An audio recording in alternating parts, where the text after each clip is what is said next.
আমি আপনাদের সঙ্গে বিংশোত্তরীয় দশা সম্পর্কে আলোচনা করছিলাম। আজও এই দশা নিয়ে আলোচনা করব, কিন্তু শুরু করব সাধক ভবা পাগলার একটি প্রচলিত বাউল গানের লাইন দিয়ে। উনি একটি গানের লাইনে বলছেন, বারে বারে আর আশা হবে না, এমন মানব জনম আর পাবে না। দেখুন, ঠিক সেরকমই আমাদের জ্যোতিষশাস্ত্রে জন্মদশা থেকে শুরু করে সম্পূর্ণ দশাচক্র 120 বছর অতিক্রম হয়। ফলে একই দশা ঘুরে আসতে 120 বছরের বেশি সময় লাগতে পারে। ফলে একটি দশা মানুষের জীবনে একবারই পাওয়া সম্ভব হয়।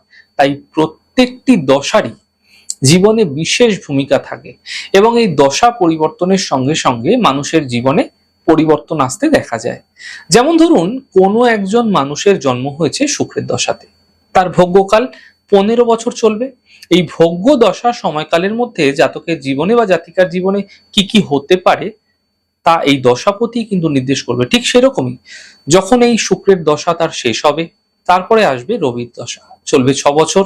এখন এই রবির দশা চলাকালীন সময়কালের মধ্যে জাতকের জীবনে বা জাতিকার জীবনে কি কি হতে পারে তা এই দশাপতি নির্দেশ করবে। এইভাবে ক্রমে প্রত্যেকটি দশার পরিবর্তনের সঙ্গে সঙ্গে মানুষের জীবনের বিভিন্ন পরিবর্তন লক্ষণীয় হতে দেখা যায়। কখন একজন জাতকের কর্মজীবনে প্রবেশ করবে, কখন একজন বিবাহ করবে, কখন একজন জাতকের জীবনে অশনি সংকেত নেমে আসতে পারে, তা সবকিছুই কিন্তু দশা অন্তর্দশা পরিবর্তনের সঙ্গে সঙ্গে ঘটতে দেখা যাবে। তাই সর্বদাই যখনই আপনারা জন্মছক বিচার করবেন বা বিচার করছেন, সেই সময়কালে দশাকে গুরুত্ব দিন।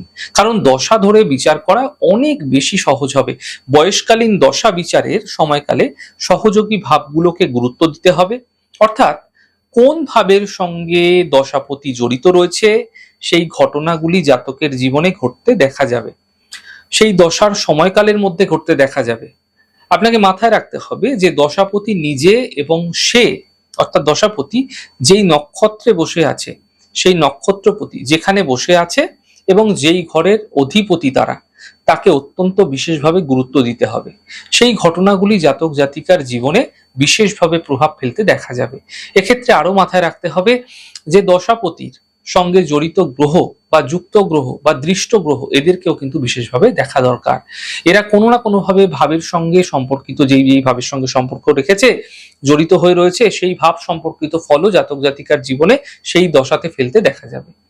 তাহলে আজকে জানলাম যে দশা ক্রমে আমাদের জীবনে কি প্রভাব দিতে পারে, এবং দশা পরিবর্তনের সঙ্গে সঙ্গে জীবনের কিছু পরিবর্তন অবশ্যই ঘটবে, এবং ভাবের সঙ্গে সংযুক্তি রেখে দশা আমাদের জীবনে পরিবর্তন ঘটিয়ে থাকে। পরবর্তী পর্বে বিংশোত্তরীয় দশা সম্পর্কে ক্রমে আপনাদের সঙ্গে আলোচনা করার চেষ্টা করব।